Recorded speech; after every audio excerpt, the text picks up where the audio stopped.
Here I have the Blackmagic Pocket 6K camera. I'm comparing it to the Panasonic Gh6. Didn't actually have the intention to compare these two cameras, but I am doing it because I've had a couple comments in the Blackmagic versus Gh6 video about people wanting me to compare the Pocket 6K versus the Gh6, and there are some things where you actually can compare them because both of them basically have a 6K image, and they are very, very close to each other when it comes to pricing. So that's why I wanted to compare them. However, we all know that the 6K Pro has a bigger sensor. It's a Super 35 sensor, which means in APS-C, or in photography terms, it's APS-C. So it's a 1x5 crop, and a lot of the videos or the movies that you've probably seen in the last 20 or 30 years have been made in a Super 35 sensor. And so this is a very capable sensor. It's a very normal sensor size. So we're comparing the two cameras basically in 6K because of the 6K resolution also, and also because of the price. I also have to say that Blackmagic did provide us with a lot of improvements when it comes to ergonomics and usability on this camera. Number one is going to be they did give us a flippy screen. So it flips now, so you don't have to be in eyesight while you're using the camera. So you can flip it up, you can actually flip it a little bit down as well if you want to do that. So that's great. Also, we have an increased brightness. I think it's like 1500 nits. It's so nice to use because you always see what you're shooting. So that's wonderful, I have to say. And also because the screen is at 5 inches, everything is nice and sharp. There is still a suddenly blue tint on the screen, but for me it doesn't matter because I shot with this camera so much. So I know basically what the results will be when it comes out. Also, a big thing with this camera is the built-in ND filters, and I can't stress enough how important that is. It's so important that a lot of the times when I'm doing these tests between the two cameras, I'm going through and looking for the ND filters because I'm used to using ND filters on the other cameras that I use. So when I take this camera, I'm like, oh yeah, I don't need ND filters because it has them built in. So that is such a beautiful thing.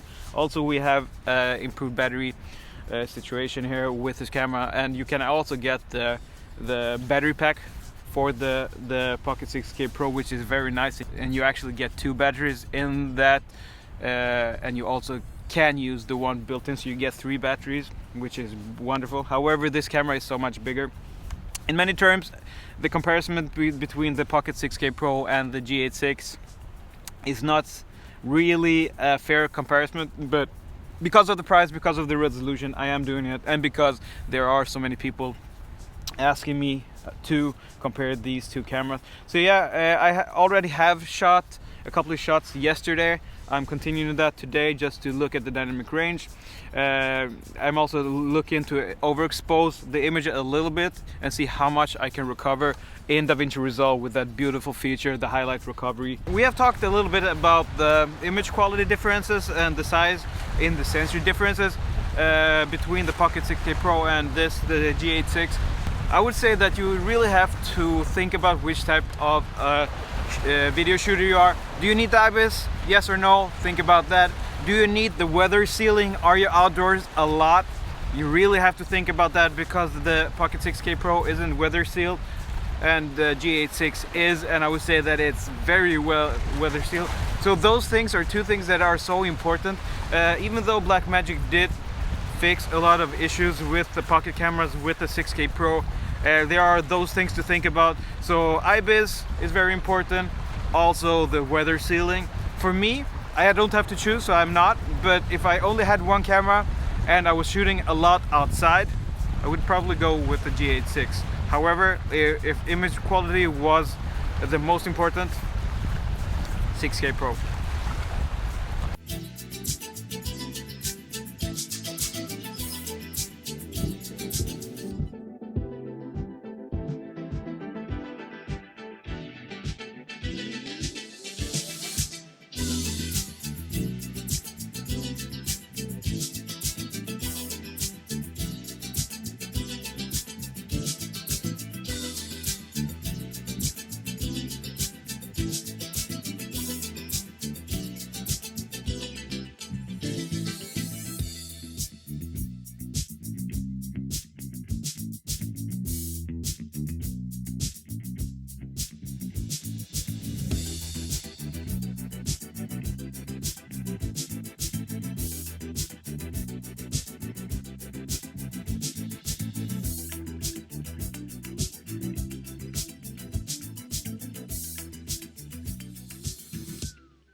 So before we get into all the features of these two cameras, I'm just going to say that I'm going to apply MMA rules. So whenever a fighter wins a round in MMA, they will get a 10 and the opponent will get a 9, 8 or a 7 depending on how dominant they are in the different aspects.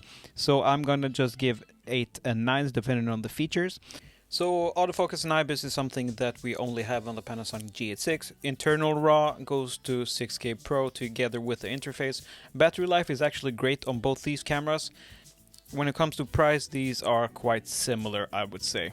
When it comes to weather sealing, we have a clear winner, the Panasonic Gh6. Continuing, we're looking at monitors and EVF. The monitor on the 6K Pro is probably the best monitor I've used on a camera. Slow motion, audio, photography goes to the Gh6. Gh6 has the 4K in slow motion. Streaming usability and image quality actually goes to the Pocket 6K in my opinion. When it comes to RAW, both these cameras are able to record RAW. The Pocket 6K will have a little bit better dynamic range, and it also has that recovery mode in DaVinci Resolve. When it comes to sharpness, both of these are beautifully sharp, both are 6K. I prefer the color in the skin tones, which are a little bit warmer on the Pocket 6K. However, I do love the colors of the Panasonic cameras. Internal NDs is a big one, and we have that on the Pocket 6K Pro. When it comes to sensor size, this is also a winner for the 6K Pro because it has that Super 35 cinema sensor.